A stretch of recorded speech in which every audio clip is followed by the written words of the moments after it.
छात्राओं सुप्रभात। मैं आपकी एचओडी डॉक्टर रीता सिंह और मेरे साथ आप सभी छात्राओं का ऑनलाइन क्लासेस में स्वागत है। आशा है इस लॉकडाउन में आप सभी अपने अपने परिवार के साथ अपने अपने घरों में स्वस्थ एवं सुरक्षित हैं एवं सरकार के दिए गए दिशा निर्देशों का अक्षरशः पालन कर रही होंगी। आप सभी जानती हैं कि आज इस वैश्विक महामारी कोविड-19 ने किस तरह से विश्व को अपने काबू में किया हुआ है।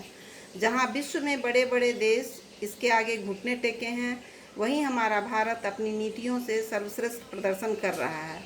छात्राओं, कोविड-19 के इस महाकाल में हमें भी अपनी जिम्मेवारियों का एहसास होना चाहिए। हमें घर पर रहकर अपने आसपास को जागरूक करना चाहिए।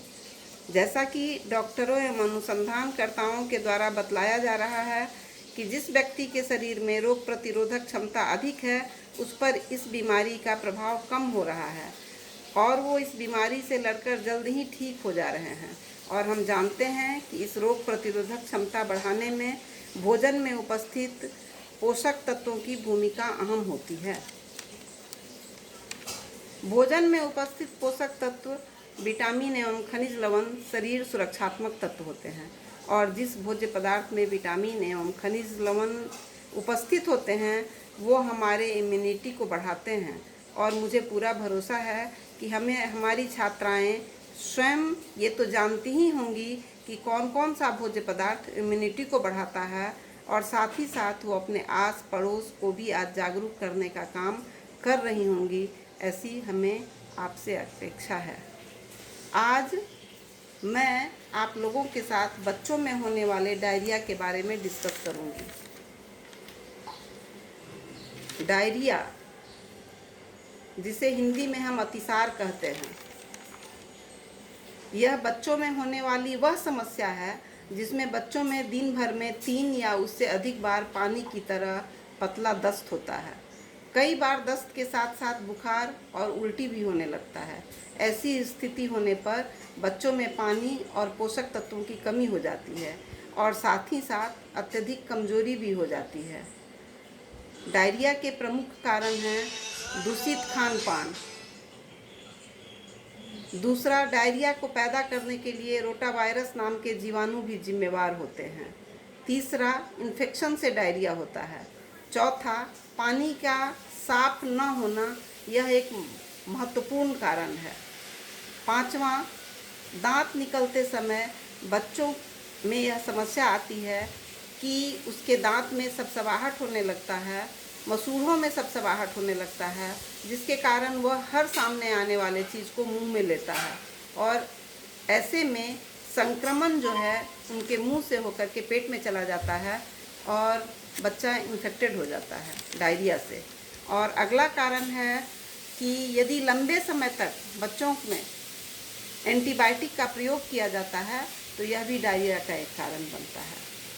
पानी का संक्रमण से भी यह खतरा बढ़ता है क्योंकि अक्सर बच्चों को जो दूध दिया जाता है, फार्मूला दूध, उसमें पानी का प्रयोग जो किया जाता है वह बॉयल नहीं करके बहुत सी माएँ ऐसे ही गर्म करके दे देती हैं, जो नहीं करना चाहिए।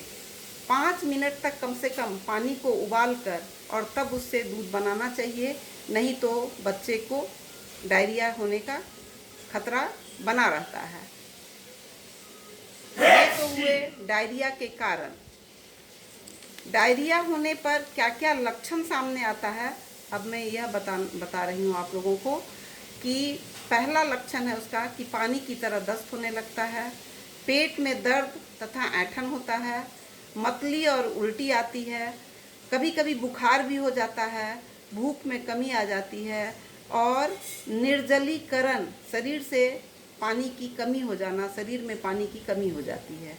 ये हो गया डायरिया का लक्षण।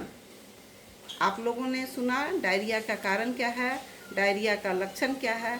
अब हम डायरिया के लिए क्या घरेलू उपचार कर सकते हैं, इस पर हम चर्चा कर रहे हैं कि सबसे पहले चूँकि शरीर में पानी की कमी होती है, दस्त होने से बच्चे का शरीर से पानी निकल जाता है, इसीलिए सर्वप्रथम 1 गिलास पानी में 2 चम्मच शक्कर और 1 चुटकी भर नमक एवं नींबू की कुछ बूंदें डालकर बच्चे को पिलाना चाहिए। यह घरेलू नुस्खा है।